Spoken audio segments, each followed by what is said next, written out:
এবাৰ যেহেতু ঐতিহাসিক সিদ্ধান্ত লোৱা হৈছে যেহেতু এবাৰ যেহেতু উচ্চতৰ কোনো ধৰণৰ স্থান নাথাকিব যাৰ পৰিপ্ৰেক্ষিতত দেখা পোৱা গৈছে ডিব্ৰুগড়ৰ যিসমূহ শিক্ষানুষ্ঠান আছে সেই শিক্ষানুষ্ঠানবিলাকত এটা নিমাওমা পৰিৱেশ কাৰণ প্ৰত্যেক বছৰে আজিৰ দিনটোত প্ৰায় আগশাৰীৰ শিক্ষানুষ্ঠানসমূহত এক উৎসৱমুখৰ পৰিৱেশৰ সৃষ্টি হয় কিন্তু আজি আমি দেখা পাইছোঁ ডিব্ৰুগড়ৰ এখন অন্যতম আগশাৰীৰ শিক্ষানুষ্ঠান ছলবুৰ্গ একাডেমী আৰু ছলবুৰ্গ একাডেমীটো দেখিছোঁ আজি নিমাওমা পৰিৱেশ সকলোফালে তেওঁলোকৰ ক্লাছ হৈ আছে এটা কোনো ধৰণৰ ইয়াৰ হাই উৰ্মি নাই আৰু বৰ্তমান মোৰ লগত এই শিক্ষানুষ্ঠানৰ সঞ্চালক আছে মই তেখেতৰ ওচৰলৈ যাব বিচাৰিছোঁ ছাৰ প্ৰথমে সুধিব বিচাৰিছোঁ এই যিটো সিদ্ধান্ত এই সিদ্ধান্তটোৱে আপুনি কেনেদৰে গ্ৰহণ কৰিছে মই সিদ্ধান্তটো খুবেই ভাল পাইছোঁ কাৰণ মই সদায় চাওঁ ভৱিষ্যত কি আছে ভৱিষ্যত এতিয়া নতুন এডুকেশ্যন পলিচি মতে এতিয়া গৈ আপোনাৰ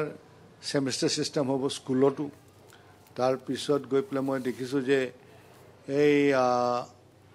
চব সেইফালে টুৱাইছে এণ্ট্ৰেঞ্চ লেভেলৰ কাৰণে এতিয়া আৰ্ট ছায়েন্স কমাৰ্চ যিয়ে হওক চবেই এণ্ট্ৰেঞ্চ যাব CUET আহি গ'ল এইফালে আপোনাৰ আমাৰ যেই মেইনছ আছে নীট আছেই তো এতিয়াৰ পৰা যদি আমি ক্লাছ 6ৰ পৰা আমি তেওঁলোকক যদি প্ৰিপেয়াৰ নকৰোঁ তেনেহ'লে তেওঁলোকৰ অলপ অসুবিধা হ'ব ল'ৰা ছোৱালীবোৰ তো মই সেইকাৰণে মই খুবেই ভাল পাইছোঁ কাৰণ এই ৰেংক পালে মানে কি হ'ব কোনোবা যদি খুবেই ভাল কৰে আৰু অকণমান অকস্মাত যদি বেয়া কৰে তেন্তে ৰাইজে ক'ব কি এখন অনুষ্ঠান বেয়া বেংকে এতিয়া সেইটোৰ ওপৰৰ পৰা এৰি পেলাই এতিয়া যদি অনুষ্ঠানটো কোনখন অনুষ্ঠান কিমান ভাল যদি আমি যদি এণ্ট্ৰেঞ্চ লেভেলৰ পৰা চাওঁ তেতিয়া ভাল হ'ব ছাত্ৰ ছাত্ৰীসকলৰ মাজত প্ৰতিযোগিতাৰ মনোভাৱটো কমি যাব নেকি বাৰু এতিয়া নাই এতিয়া আহিব কি আৰু ভাল হ'ব কাৰণ তেওঁলোকে এতিয়া চবেই চেষ্টা কৰিব এণ্ট্ৰেঞ্চৰ কাৰণে কাৰণ এণ্ট্ৰেঞ্চেতো কৰিব ভৱিষ্যতটো কাৰণ ইয়াত ৰেংক পালেনো কি হ'ব এইটোতো আপুনি একো নাই